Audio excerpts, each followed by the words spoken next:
Basobe ne banyaba banda bawano zino ensonga za mukyala Betty Mpologoma. Mukyala Betty Mpologoma wakutte muganda onomutwala mu kkomera. Wenjogera bino Feibi Nassolo yakuddako. Ali ku prison alima mu musana guno ogw'amaanyi mbu yatunze ente za maama wammwe. Uli mwana wa maama wo ne taata wo. Betty Mpologoma singa omanye ennaku y'ekkomera tewangisibye muganda wo.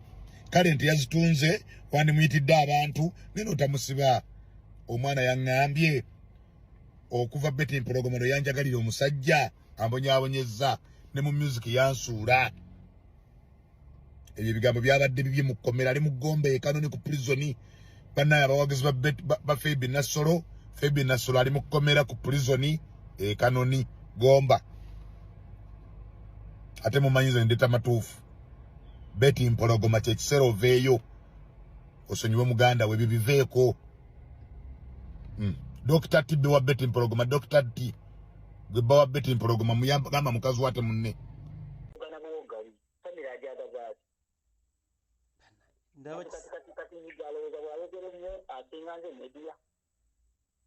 Nanga ati binsobedde nti wasibisiza muganda.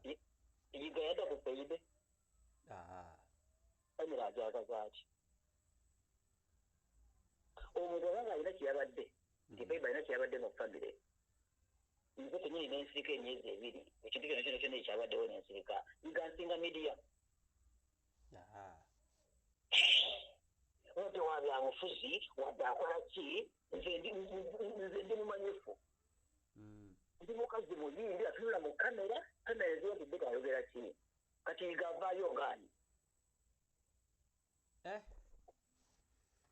Abantu bakoze ebizibu ne babba omukadde famire njagala kunnyonnyola yiga nti mwana ngo aba yakaya n'azaala Betty Mpologoma si nze nzaalibwa mu famire nzeka. Famire ekintu ky'effamire kigazi. Maama gye yatuzaala famire esobola okusiba abaana baabwe. Kituufu. Kubanga maama yatuzaala mu famire. Famire bweri yakuta abaana ebabonereze nga mulimu ne Feibe. Famire nesigala okusiba abantu. Ekitegeeza si kikyo nga gwe. Kakati ebintu bino Feibe bwakwata amasimu ate abatategeera boogera nga baagala era bajja muswaza. Lwaki akitadde ku gwe wekanga omuntu? Byafamire Feibe sekasi yali munda babagalidde abantu nga bana.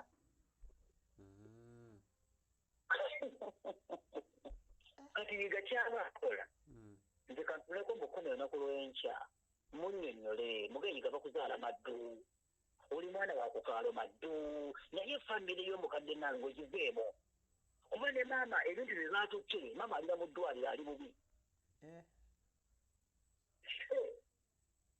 Abitaabakola kiri kimu oyiga abeetonyera Mpologoma ng'ayogerako mpamanyi era batyo simuntu alikaanade mu midiya ndebe ekigambo ate njagala amenye nti midiya njirina. Era kituufu.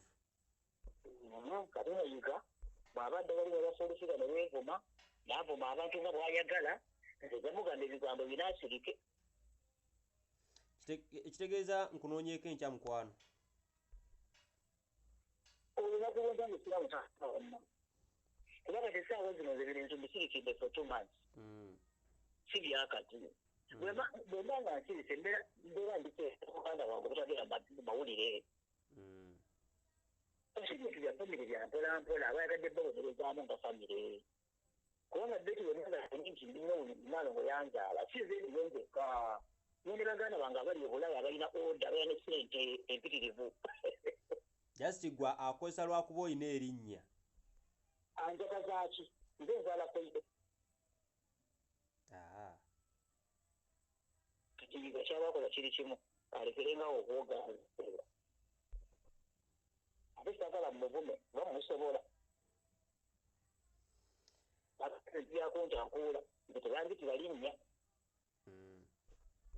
Erinnya lange ndikuumye mulikumidde mu midiya wona Betty muwandiikako bulungi njagala mbuuze yiga ndowooza nga nnyomba nandi kikyonjagaza.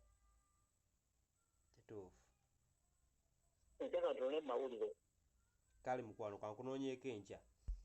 mama neyanziza media neyanza kwasinze mukwano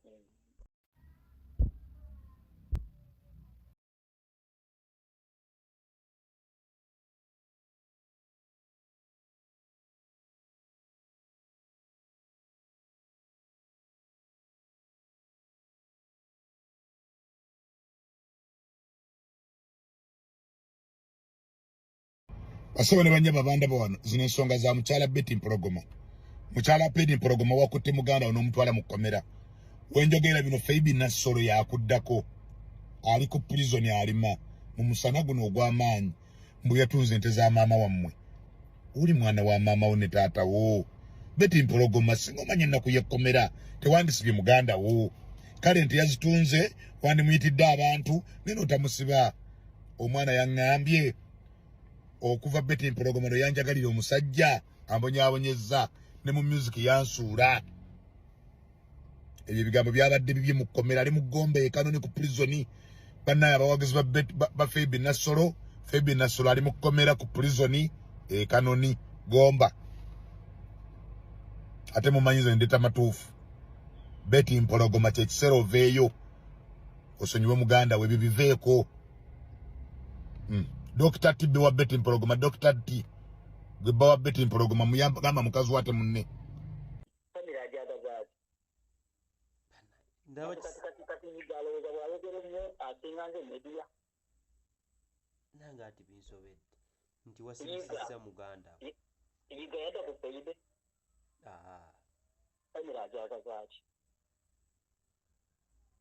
omuntu obanga alina kyeyabadde nti Feibi alina kyeyabadde mu famire nze kenyini n'ensirika emyezi ebiri ekintu kyonna kyonna ekyabaddewo n'ensirika yiga nsinga media wadde wabyabufuzi wadde akola ki nze ndi mumanyifu ndi mukazi muyindi atunula mu kamera eziwadde kayogera ki kati yigavaayo ngaani abantu bakoze ebizibu ne babba omukadde famire njagala kunnyonnyola yiga nti Nalongo aba yakaya n'azaala Betty Mpologoma si nze nzaalibwa mu famire nzeka famire ekintu ky'effamire kigazi maama gye yatuzaala famire esobola okusiba abaana baabwe kituufu kubanga maama yatuzaala mu famire famire weeri yakuta abaana ebabonereze nga mulimu ne Feibi famire nesirabudde busiba abantu ekitegeeza si kikyo nga gwe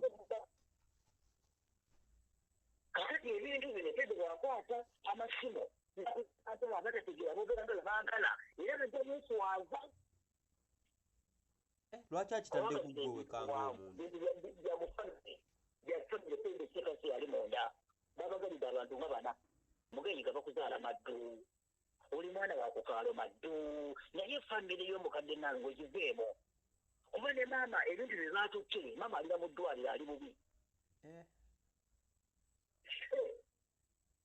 abitaabakola kiri kimu oyiga abeetonyera Mpologoma ng'ayogerako mpamvu tebamanyi era batyo